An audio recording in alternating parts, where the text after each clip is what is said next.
We want every side to come together to attempt to take down the 100 side. Man, they got to understand. We want all the smoke. We go off the content.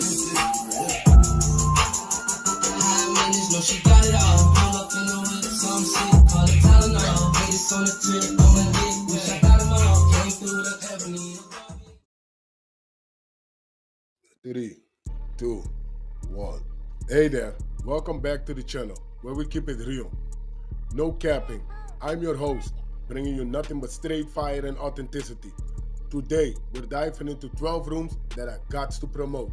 The 100 ENT showroom, hosted by Big Wack100. The Beehive room. Love and R&B room, hosted by the queen of the 100 side, R&B. No room for the weak. No mercy room. Spin the block room. 100 ENT Jake Break Squad room. 100 ENT South room. Petty Betty and Toxic Tanya room. Dangerous Minds room, hosted by Beast. Good Burger, hosted by Pitbull. Sleepless in LA, and many more. If you want to get closer or you want to be a part of the show, go to Clubhouse, follow one of these rooms, or you look for a room titled with Wack100. These particular videos all made possible by the one and only Wack100. Get ready to vibe with me as we explore the hardest topics that need some real recognition in the streets. Let's jump right into it and show some love to this channel by hitting the like and or subscribe button. So, without further ado, hold it down. One mic on Wack. And another thing that he had brought up in this interview, he had played the audio from Gillian Wallow podcast, $1 million worth of game. And basically in the podcast, you had explained, I think Big U was, right? Yeah, Big U was there with you, and you had explained what Big U does for the community. No, the question was, hold on, the question was, what Crip do I think A to Z had accomplished more, right? And it was Tool Keep and Raymond Washington and Big U, right? So Chuck, here go my math. Tukey Williams on death row, right? Right, that's correct. Okay. He wrote some children books for the Awesome League out on death row.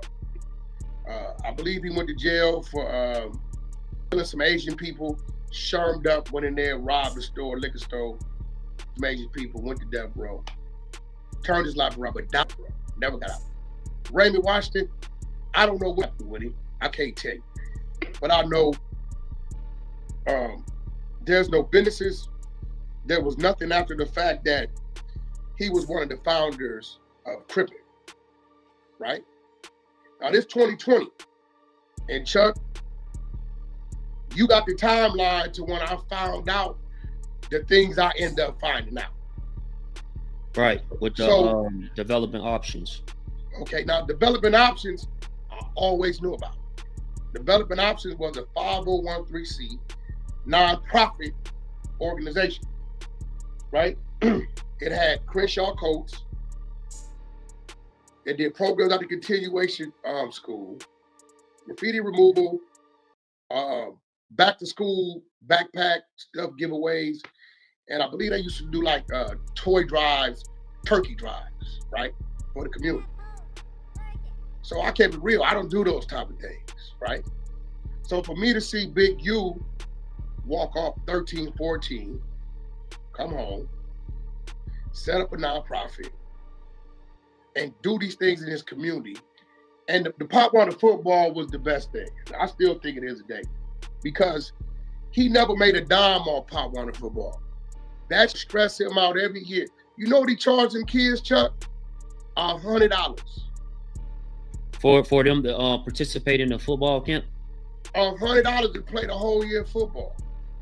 So guess where all the money from the shoulder pads and the uniforms and all that, the rental of the field had to come from?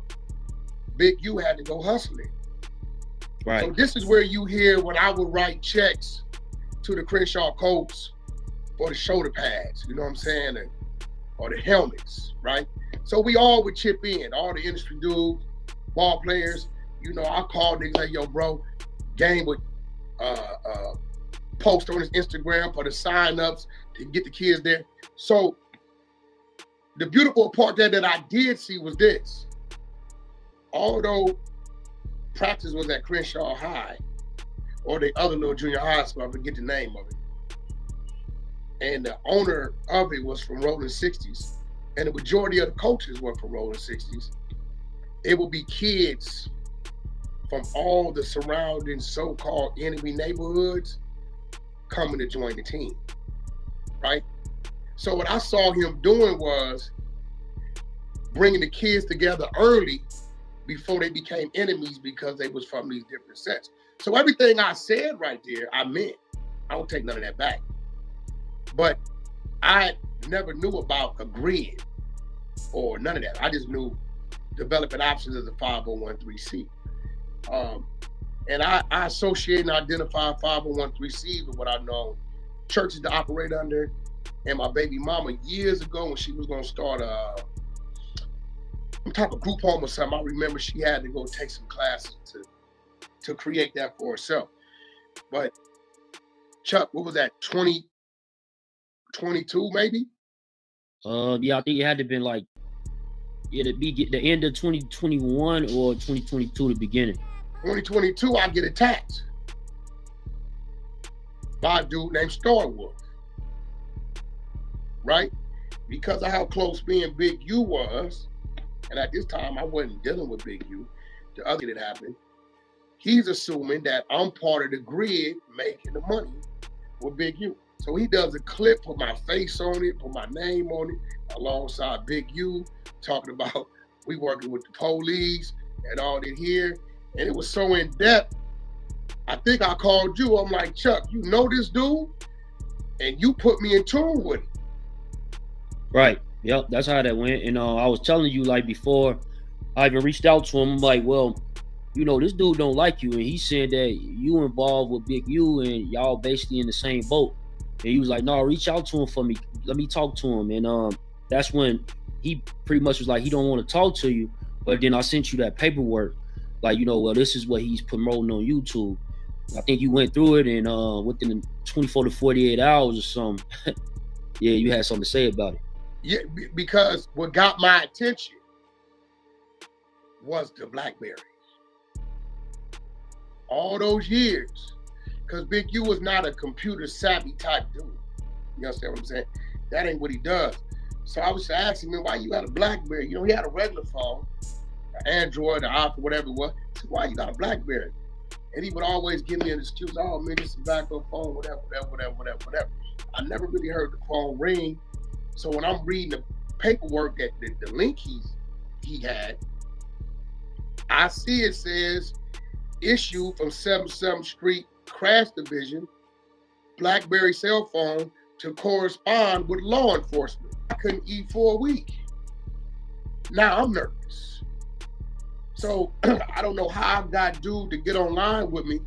Maybe he heard me run a room on it, right? And I remember talking to him. I said, bro, I don't know nothing about what a GRYD is.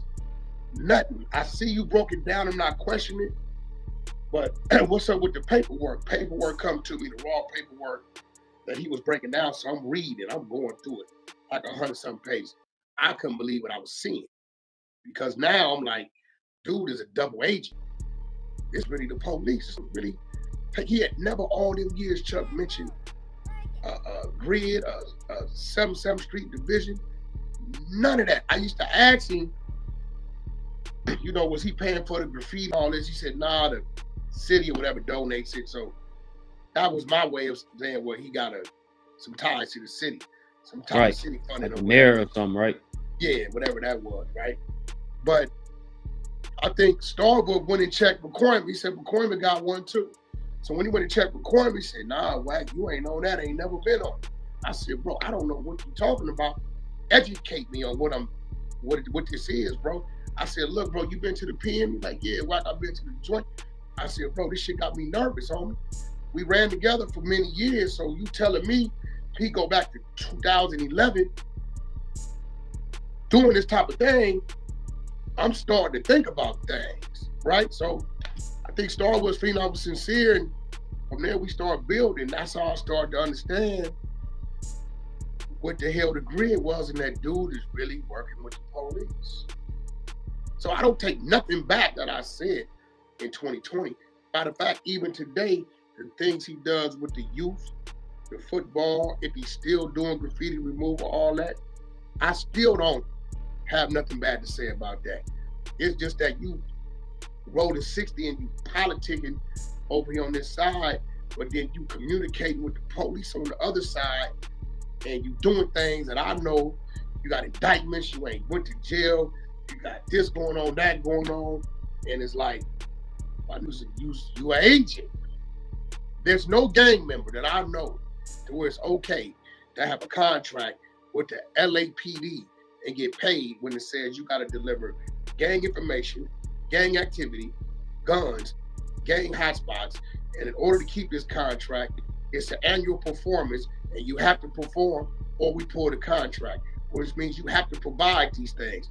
And he's been having this shit for 13 years. He went from 550,000, I think he's at like 2.2, 2.4 million. He constantly, every 2-3 years, they bumped him up. His first raise, Chuck, you read it, was 444,000, 440 or something. So right. He's performing. So, I don't know if people got a brain, but it's like they say, look, it's an annual contract. At the end of the year, we see out your performance. We either gonna pull the contract, leave you at your pay, or keep you there, renew it, and then give you a raise. He's been performing. So I don't take nothing back that I said in that clip. No, I got you. And then another one of the things he had mentioned in the clip, and this is the crazy part, right? Because, I heard Munchie B speak on this subject before with this CS2 back. I heard Brick Baby speak on it before, and I recently just hearing them both, like even in that video, he said, like basically he's alluding to it being fake.